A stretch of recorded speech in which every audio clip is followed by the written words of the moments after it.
Kaleshwaram project అంశానికి సంబంధించి సీబీఐకి గేట్లు తెరిచింది రేవంత్ సర్కార్. అయితే కాళేశ్వరంతో పాటు కార్ పార్టీని ఇరుకున పెట్టే విధంగా అడ్వకేట్స్ వామన్ రావు దంపతుల హత్య కేసులో కూడా సుప్రీం ఆదేశంతో విచారణ ప్రారంభించేసింది సీబీఐ.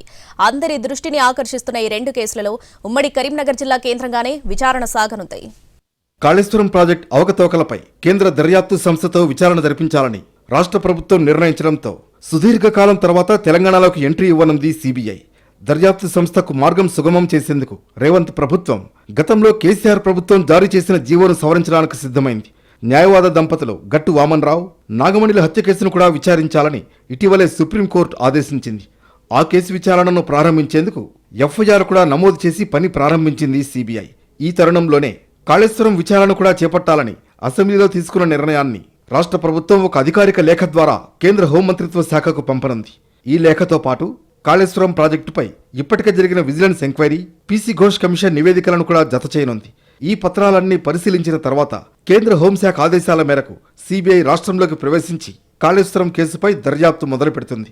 అయితే ఇప్పటికే విచారణ షురూ అయిన వామన్ రావు దంపతుల హత్య కేసు, ఇటు దేశవ్యాప్తంగా సంచలనం కలిగించిన కాళేశ్వరం ప్రాజెక్టు కుంగిన కేసు రెండూ కూడా ఉమ్మడి కరీంనగర్ జిల్లా పరిధిలోనివే కావడంతో ఇప్పుడు అందరి దృష్టి కరీంనగర్పై పడింది. తెలంగాణలో సీబీఐ రెండు కీలకమైన కేసులను దర్యాప్తు చేయబోతోంది. హైకోర్టు అడ్వకేట్స్ వామన్ రావు, నాగమణి దంపతుల దారుణ హత్య దేశవ్యాప్తంగా సంచలనం సృష్టించింది. 2021 ఫిబ్రవరి 17న పెద్దపల్లి జిల్లా కమాన్పూర్ మండలం కల్వచర్ల వద్ద నడి రోడ్డుపై వామన్ రావు దంపతులు దారుణ హత్యకు గురయ్యారు. బీఆర్ఎస్ అధికారంలో ఉన్న సమయంలోనే జరిగిన జంట హత్యల్లో బీఆర్ఎస్ నాయకుల హస్తం ఉందనే ఆరోపణలతో కొంతమందిని అరెస్టు చేసి చేతులు దులుపుకుంది కేసీఆర్ సర్కార్. ఈ కేసులో 7 ప్రధాన నిందితులను పోలీసులు అరెస్టు చేశారు. కేసు దర్యాప్తుపై వామన్ రావు కుటుంబ సభ్యులు అనుమానాలు వ్యక్తం చేశారు.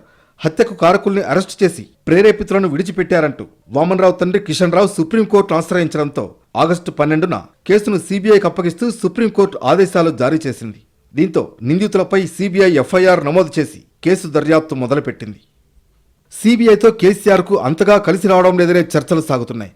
అటు లిక్కర్ కేసు, ఇటు కాళేశ్వరం కేసు, తాజాగా వామన్ రావు దంపతుల కేసు, ఇవన్నీ ఆయనకు ఇబ్బందికరంగానే మారాయి. లిక్కర్ కేసులో కవిత జైలుకు వెళ్లడం, ఆ తర్వాత కుటుంబంలో చీలిక రావడం, ఆమెను పార్టీ నుంచి బయటకు పంపడం లాంటి పరిణామాలకు దారితీసిందని చెప్పాలి. ఇప్పుడు కాళేశ్వరం కేసు కూడా ఆ సంస్థ చేతిలోకి వెళ్లనుండడంతో ఏం జరుగుతుందోనన్న అంశం ఆసక్తిగా మారింది.